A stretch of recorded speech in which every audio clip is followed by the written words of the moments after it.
So what are some of the big questions that you studied on the topic?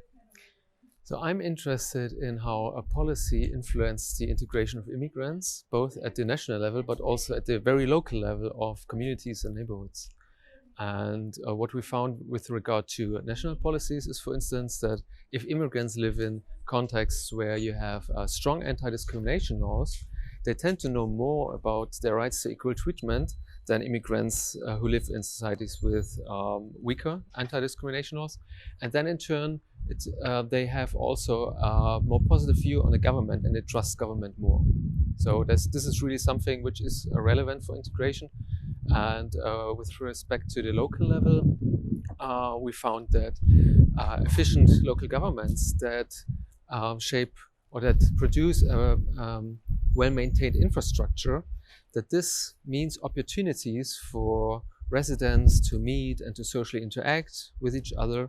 Just imagine a playground that is intact versus it's damaged. So with a well-equipped infrastructure, we have more opportunities to meet other people from other backgrounds as well, and this facilitates also social integration of immigrants.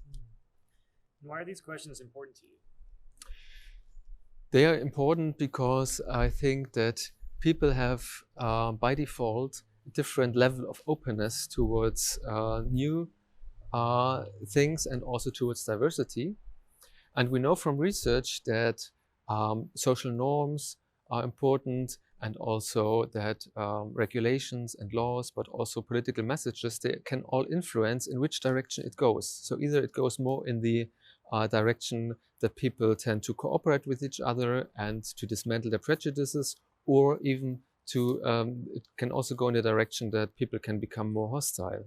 And my interest is really which conditions bring the best out of people, both immigrants, but also members of the receiving society.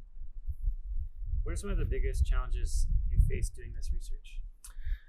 I think the main obstacle is not to compare apples with oranges.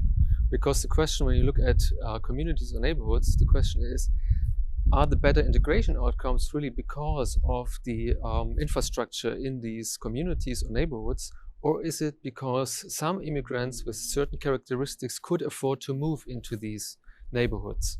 So the question is really, is there a causal effect of the policies we're looking at?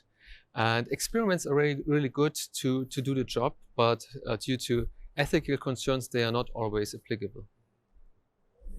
Lastly, have you found it difficult to publicize your work or to communicate it to a wider audience beyond the academic community?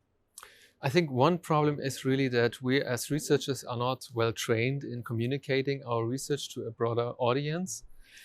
This tends to get better because universities also have outreach departments, marketing departments, and they assist us in communicating our research results. But the other problem is also that the media strives for results that are counterintuitive or very surprising, but this is not always how research works. We tend to accumulate evidence at one specific topic or ask under which circumstances does something occur or not, and then it gets easily technical and complicated, and this is usually beyond what sells in media and news. Well, thank you so much. That was my question. Thank you.